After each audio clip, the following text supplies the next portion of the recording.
नमस्कार दोस्तों, आप देख रहे हैं 4 PM महाराष्ट्र और मैं हूं मयूर परीख। महाराष्ट्र की राजनीति से ज्युडिशियरी के साथ जुड़ी हुई एक बड़ी खबर सामने आ रही है, जिन पर इन दिनों महाराष्ट्र की राजनीति का आधार टिका हुआ है। ऐसे महाराष्ट्र के विधानसभा के स्पीकर राहुल नार्वेकर दिल्ली के दौरे पर हैं।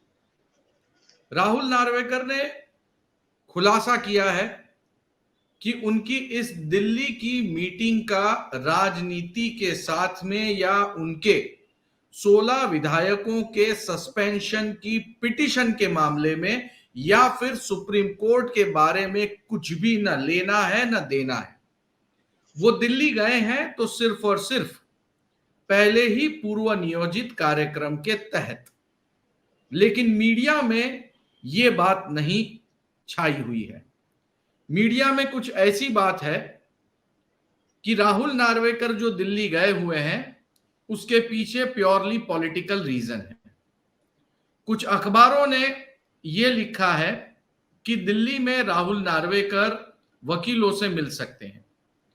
यहां तक कि संजय शिरसाट जो कि एमएलए हैं, उनके ऊपर भी डिस्क्वालिफिकेशन की तलवार लटक ही रही है। उन्होंने ऑफिशियली स्टेटमेंट दे दिया है कि राहुल नार्वेकर जो दिल्ली में गए हैं उसमें वो हो सकता है किसी वकील से मिले वगैरह वगैरह। दोस्तों, इससे पहले भी एक बार ऐसा ही हुआ था कि ये हियरिंग शुरू हो उससे पहले दिल्ली के वरिष्ठ मंत्री महाराष्ट्र मुंबई आए थे और राहुल नार्वेकर से मीटिंग की थी। लेकिन आज जब राहुल नार्वेकर का इंटरव्यू मीडिया ने किया तो राहुल नार्वेकर ने किसी भी सवाल का जवाब देने से साफ मना करते हुए ऐसा बताया कि सुप्रीम कोर्ट ने जो कुछ मुझ पर टिप्पणी की है उसकी आज तक लिखित में मुझे कोई कॉपी नहीं मिली है। एक बार मुझे कोई कॉपी मिले तो मैं सारे सवालों का जवाब दूं। ऐसे में फिलहाल परिस्थितियों को देखते हुए ऐसा लग रहा है कि राहुल नार्वेकर तारीख पे तारीख दे सकते हैं। क्या सुप्रीम कोर्ट की टिप्पणी के बाद भी यह शक्य है या नहीं है?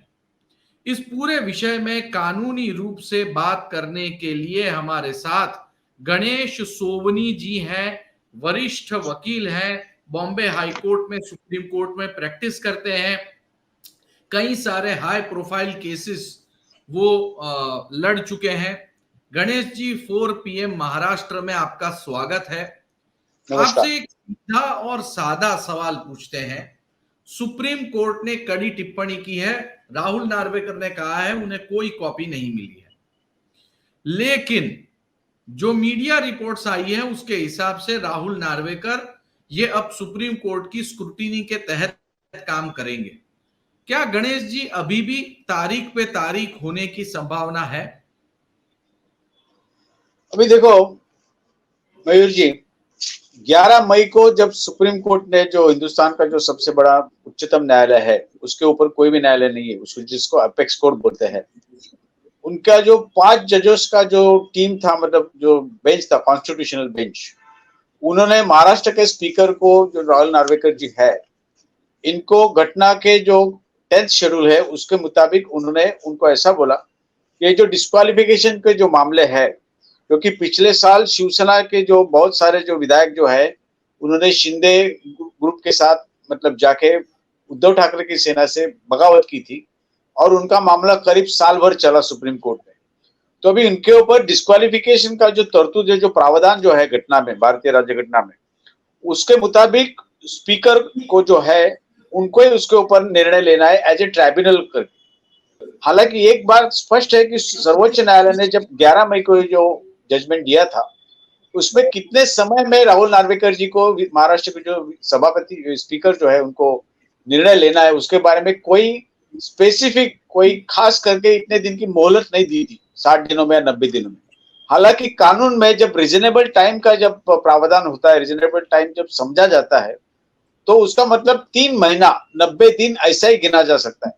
तो अगर 11 मई का अगर आप हिसाब पकड़े तो 11 जून, 11 जुलाई, 11 अगस्त, 11 अगस्त तक उनका निर्णय आना अपेक्षित था और उसमें जुलाई तक कोई भी हलचल नहीं होगी महाराष्ट्र के स्पीकर के ऑफिस से। इसलिए आखिर शिवसेना के जो प्रतोदय सुनील प्रभु, उन्होंने सर्वोच्च न्यायालय में 4 जुलाई को एक पिटीशन दाखिल किया और उन्होंने बोला कि भाई यह तक कोई कार्रवाई की शुरुआत भी नहीं होगी, हमको किसी की नोटिस भी नहीं मिली है, तो उसके ऊपर कुछ ना कुछ हो जाए।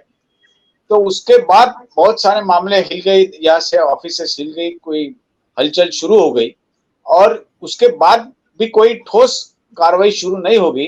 इसलिए 14 सितंबर को पिछले हफ्ता सर्वोच्च न्यायालय में उद्धव बाळासाहेब ठाकरे की जो शिवसेना है उनकी तरफ से कपिल सिब्बल साहब ने, सुप्रीम कोर्ट ने ये बात दोबारा लगाई कि अभी तक इतने दिन में कोई हलचल नहीं हो चुकी है, 90 दिन का समय टल चुका है, जो अगस्त 11 को ही वो हो चुका था, तो इसलिए कुछ हो जावे। तो हमने जो पढ़ा है अखबारों में या जो कानून के जो वेबसाइट से वगैरह, उससे ऐसा मालूम होता है कि सर्वोच्च न्यायालय ने उनको बोला कम से कम 1 हफ्ते में आपका शेड्यूल बनाइए। तो 14 सितंबर से आज 1 हफ्ता पूरा हो जाता है, आज 31 सितंबर है, अभी तक तो उन्होंने कोई शेड्यूल बनाया ऐसा हमने कभी सुना नहीं, ना कहे हमने पढ़ा भी है। और अचानक नार्वेकर जी दिल्ली जाते हैं, तो इससे वजह से ये जो मामला है उसमें काफी इंटरेस्ट लोगों में पैदा हो चुका है और कुछ ना कुछ होएगा ऐसी लोगों की अपेक्षा है।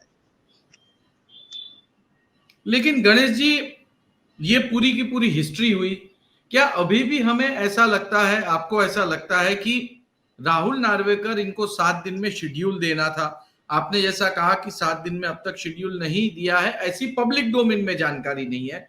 राहुल नार्वेकर ने तो मीडिया में आके यहां तक कह दिया है कि उनके पास सुप्रीम कोर्ट का 7 दिन वाला कोई लिखित में कुछ पहुंचा नहीं। तो इश्यू ये है, ऐसे में जो विपक्ष चिल्ला रहा है कि अब तेजी से काम हो जाएगा, मीडिया कह रहा है कि अब तो डिस्क्वालिफिकेशन हो जाएगा, अभी भी यह मामला लंबा खींचने की संभावना क्या आपको दिख रही है? जरूर संभावना दिख रही है, इसलिए कि जो हमने पढ़ा था कि करीब शिंदे साहब की जो शिवसेना जो है उन्होंने करीब 6000 पन्ने के एफिडेविट्स नार्वेजेट की उनका जो ऑफिस है उनके पास दे चुके हैं। और अगर 6000 पन्ने आपको पढ़ना है, उनका कोई स्टडी करना है, अध्ययन करना है आपको, तो उसमें 6000 पन्नों को कितना समय लगेगा? अब कंप्यूटर भी स्टडी नहीं कर पाएगा वो, अगर कंप्यूटर को आप ये काम देंगे तो इसलिए ये जो सारी चीजें हो रही है, इससे सारा मामला डिले हो जा रहा है, टालम टोल हो रही है। उसमें अगर ऐसी उद्धव ठाकरे लोगों की अगर संभावना हो रही है, अगर उनके मन में ऐसा शक आ रहा है, शक नहीं बोलूंगा कि उनके मन में धारणा हो रही है उनकी, तो कोई उनको दोष नहीं देगा, क्योंकि 11 मई किधर, 11 अगस्त किधर, और अभी 11 सितंबर भी हमने क्रॉस कर दिया, अभी 21 सितंबर है, ये बात है। तो गणेश जी, ऐसे में तो बिल्कुल साफ लग रहा है कि राहुल नार्वेकर के कामकाज के ऊपर क्या सुप्रीम कोर्ट की सीधी नजर रहेगी, या अभी भी ये मामला जो है वो एक के बाद एक करके सारे विधायक अगर टाइम मांगेंगे? रूल ऑफ नेचुरल जस्टिस क्या कहता है? राहुल नार्वेकर अपने आप में एक कॉन्स्टिट्यूशनल अथॉरिटी है और उन्होंने इंटरव्यू में ये बात भी बताई है कि मैं न्यायोचित काम करूंगा। वो तो करना ही उनको, आखिर न्यायोचित ही काम करना है, वो मनमानी वहां नहीं हो सकती। कानून के मुताबिक जो धारा है, वो धारा के मुताबिक उनको काम करना पड़ेगा। तो आज के दिन उनके सामने 34 डिस्क्वालिफिकेशन के पिटीशन पेंडिंग है, जहां 56 विधायकों का डिस्क्वालिफिकेशन का मामला है, और ये कोई छोटी बात नहीं है। तो 3 महीनों में उन्होंने क्या किया, संभावना है, हो सकता है कि सुप्रीम कोर्ट उनके पूछेंगे 3 महीनों में क्या क्या आपने कदम उठाए, कितने नोटिस भेज दिए जो डिस्क्वालीफाई होने वाले, जिनकी संभावना है, आपने नोटिस उनको भेजे क्या, उन नोटिस की सर्विस हो गई क्या, उसके बाद उनका कोई जवाब आया क्या, तो क्या हलचल हो चुकी है आपके ऑफिस से, ऐसा वो एक्सप्लेनेशन मांग सकते हैं, वो आप इनकार नहीं कर सकते। और मुझे तो ये लगता है कि सुप्रीम कोर्ट शायद अभी सुप्रीम कोर्ट ही उनका टाइम शेड्यूल बनाएगी कि फलाना दिन में आपको ये डिस्पोज ऑफ करना ही है। नहीं, पर गणेश जी, कानून की बात आ जाती है तो उसमें टाइम शेड्यूल, टाइम फ्रेम नहीं बैठता। भारत देश के अंदर इतने सारे कैदी अंडर ट्रायल आज भी जेल में बैठे हुए हैं, जिनका जजमेंट आज तक नहीं आया। 22 साल के बाद मर्डर के केस के अक्यूज जो है वो पूरी तरह से बेकसूर होके बाहर आ रहे हैं। ये भी केसेस की कोई कमी नहीं है। और जब बात आती है स्पीकर की, तो स्पीकर एक कॉन्स्टिट्यूशनल अथॉरिटी है। मालूम है ना, वो नामांकन कौन कर रहा है, उसमें बारे में कोई संदेह नहीं है। बात यह है कि ये राजनीतिक मामला है जिसके ऊपर कोई भी विधायक है वो विधायक रहने के लिए लायक है या नहीं, और अगर है तो किस हिसाब से, अगर नहीं है तो भी किस हिसाब से, क्योंकि उनका लोगों से तालमेल है, उनके जुड़े हुए, उनके काम वो रिप्रेजेंट करते हैं, विधानसभा हो या विधान परिषद हो, उसमें उनके मामले मुद्दे उठाते हैं वो लोग, तो कॉन्स्टिट्यूशनल रिस्पॉन्सिबिलिटी उनकी आती है विधायकों की। तो ये मामला इतने हल्के हिसाब से अगर लिया जाएगा तो मुझे लगता है कि जो हमारा लोकशाही का जो प्रावधान है उसमें लोगों के मन में कोई विश्वास नहीं रहेगा। इतने अगर आप कैजुअल अगर काम हो रहा है कि आपको 3 महीनों में आपको नोटिस भी अगर आपके ऑफिस नहीं निकाल सकती, तो मेरे ख्याल से बहुत गलत होगा, वो गलत संदेश दिया जाएगा। गणेश जी, मैं एक शेड्यूल जो मुझे जहां तक मेरा ट्रैक रख रहा हूं इस मैटर पे मैं बताऊं। सबसे पहले सुप्रीम कोर्ट का जजमेंट आता है। जजमेंट आने के बाद वो जजमेंट की कॉपी जो है वो स्पीकर की ऑफिस तक पहुंचती है। उसके बाद में स्पीकर की ऑफिस पहले 16 विधायकों को नोटिस भेजती है, कुछ दिनों के बाद शिवसेना के विधायकों को नोटिस भेजती है, उसके बाद में एक के बाद एक करके एकनाथ शिंदे ग्रुप के जितने भी विधायक हैं वो सब कोई ना कोई कारण आगे दिखाते हुए टाइम मांगते रहते हैं।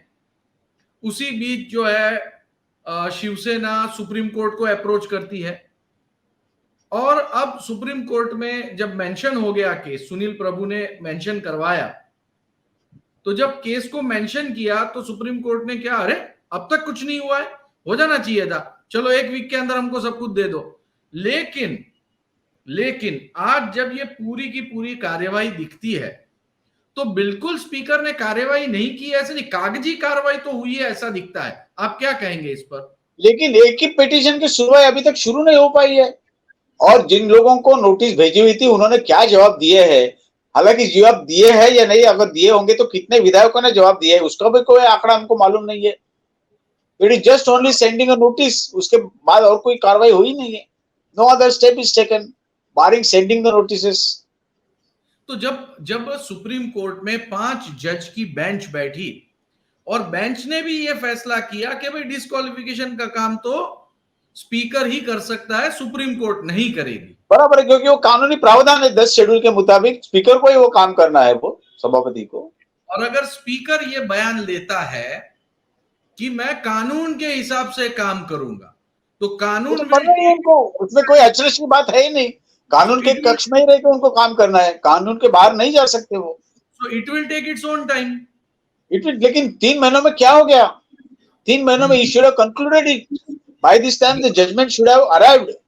उनका निर्णय आना इस समय उचित था, अगर आता था वो तो उनकी शान बढ़ जाती थी, उनके ऑफिस की और उनकी खुद की शान बढ़ जाती थी अगर निर्णय आता था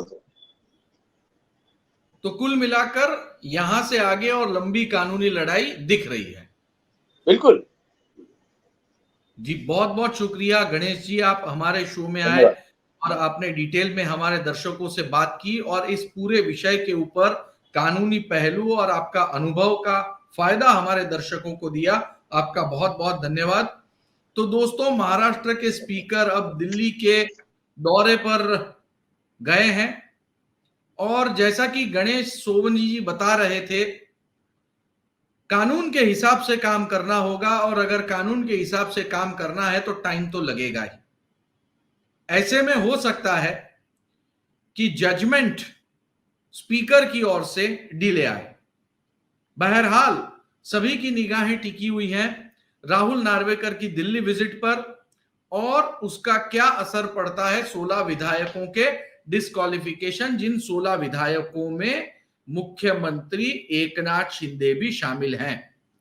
दोस्तों, इस पूरे मामले में पल पल की खबर और रोज की रिपोर्टिंग 4 PM के माध्यम से किसी न किसी एक्सपर्ट के साथ हम आप तक पहुंचाते रहेंगे।